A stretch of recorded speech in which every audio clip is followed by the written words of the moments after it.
Good morning. This is a weekly update of global markets, some greater emphasis on European markets, stock indexes, and stock ETFs, I should say. It's Wednesday, March 26, 9:10 a.m. Eastern Time. I'm Rich Paz for Critical Point. This is the Ultra MSCI EAFE 2X fund, meaning you make twice as much, lose twice as much. Symbol EFO for my quote system. Level 1 top in place. Model is bearish over the next few weeks into a level 2 bottom. There is a slight chance it can bottom this week, but the model prefers more downside here. It is possible this is a level 3 bottom, a monthly buy signal, goes into a monthly sell signal next week or early following, comes back down again. But for the moment, I think this is just really an intra-week blip up, a little bit of a knee-jerk reaction here. Trades back below that low, okay, which is at 49.35. I think it should continue lower and may yet go down to about 47. Now, on a longer-term basis, I'm bullish Europe into 26, if not into 27. And Europe is just really dynamic right now, changing fast, big time, okay? Big money pouring in, big money printing, going to rebuild the military, going to stand up for themselves more, pull away from the U.S. And then, of course, we got tariffs and things that can cause economic issues. But for the moment, yeah, you have to be concerned that maybe these European funds can run up much more here nonstop for a while. But personally, I'm leaning more towards they've run it up a little too fast here and need to back off. They need to be a little more looking around their shoulders, the rest of the world, and specifically U.S., which the U.S. is due to set back a little bit here, but the U.S. is also due to be better in April. So I don't know if we're going to get much of a pullback for this level 2, and we'll probably set up a time stop that maybe by the week of May 5th, if it's still higher, if it's higher still, that may be a sign of staying up during the summer. I say higher later this year. It's just really it ought to dip a little bit here, all right, and the next couple of weeks. Okay, this is the Ultra FTSE Europe 2X ETF Fund UPV symbol. Similar behavior, a little bit different timing on level 1. This is a level 3 top. Maybe it can move higher in the next week, following week for another level 3 up move, but starts taking out recent lows, more so if it takes out the low of this week at 68.75. It ought to go a bit lower, and the model's saying it is bearish. It wants to pull it back into a level 2 bottom. May not go any lower than 66, and yes, it ought to be higher later in the year. And then we have the FTSE 100 stock index, no model analysis here. This is a weekly chart. It also still should blip back in the next couple of weeks or so, but I think it's going to be higher later in the year, and I think it's probably bullish into 26, if not to 27. All right, let's take a look at some of the global end. This is the global Dow index. And I still haven't checked to see if this is right or not. I don't know why I keep looking at this. I got to double check that index. Sorry about that. Let's go to Italy. This is a fund of Italy. I seem to have a problem with finding the index for Italy. But this breakout, this is bullish. It's going higher into 2026 and maybe 2027. This is a monthly chart and may have already put in its dip and ready to continue to march higher, but I'd like to see it set back over the next couple of weeks, then higher, maybe a little bigger setback in the May, June, July to kind of be in sympathy with U.S., but I think overall it's probably going to exhibit relative strength to U.S., be stronger than the U.S. for a while now.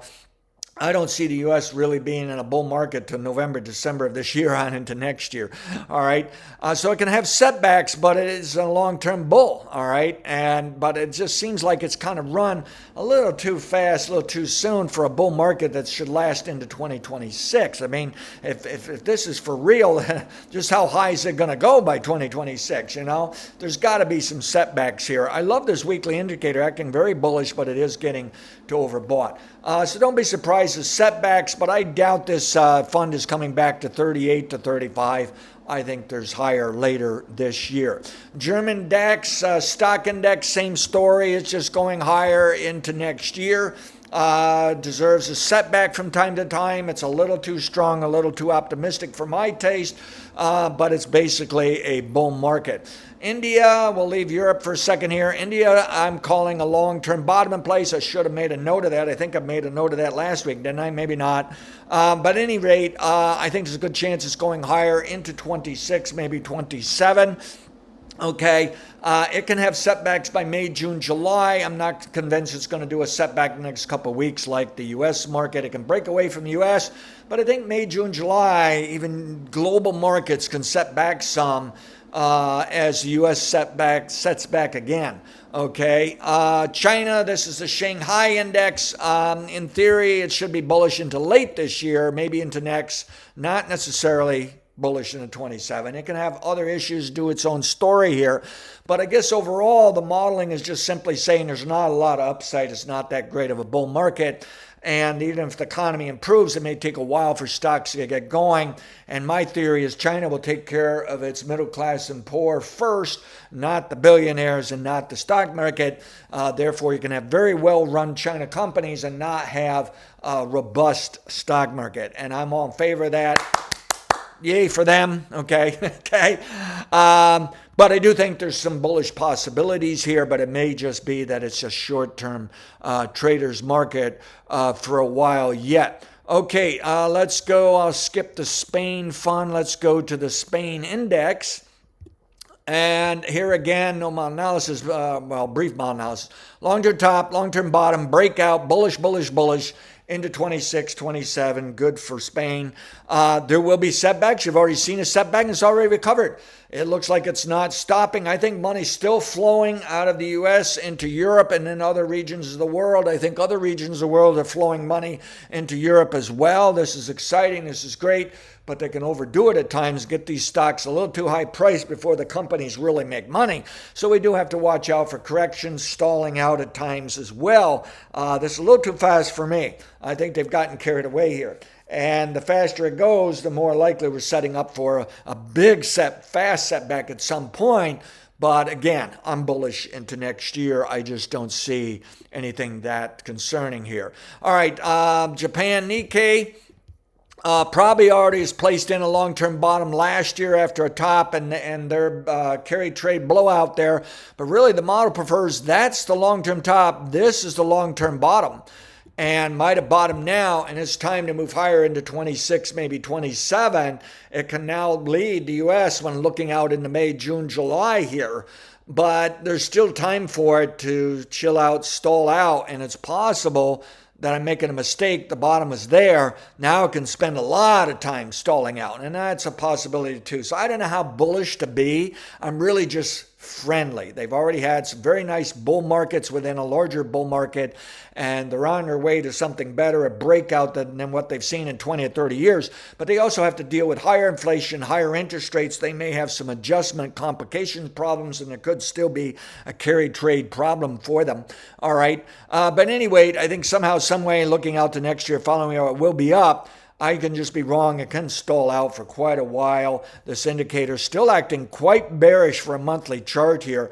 There still can be some decline setbacks. It may be we have to wait to find a good bottom in the U.S. for Japan to be able to also do its own thing on a bullish stance here. So, a bit of cautious. I'll just say I'm friendly. I'm optimistic.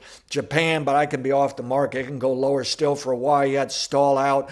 I don't have anything aggressive here to dive right in and buy now. But that was a nice positive reversal, a different kind. They opened it up, slammed it down. Now they've got it all the way back up. I still think that kind of means a bottom. I think it is going to be higher into next month here, into April, but probably will be back in May, down a little bit in May, June to be in line with the U.S. Hopefully it makes some sense there. I know I'm speaking out of both sides of my mouth here because, yes, it can do about anything really, but long term, I am bullish. I am friendly. All right. What else am I got here? We ought to move on down to Canada. Let's see. That's a fund. So I'll skip that. And we'll move down to here's South Korea. And I really like this. It's going higher into 26, 27. It can also have corrections along the way, setbacks. Okay, this needs to be out in here.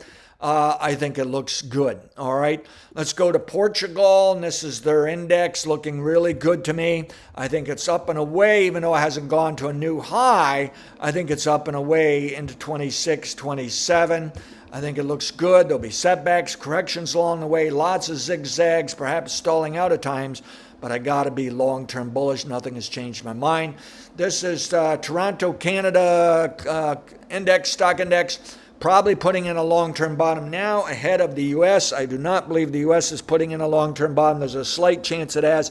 I think it's May, June, July. We may see Canada get back in line and back off some by May, June, July with the U.S., but I wouldn't be surprised Canada is on its way higher into 2026, maybe 2027. Okay, so we'll put this out here to just remind ourselves something there out there.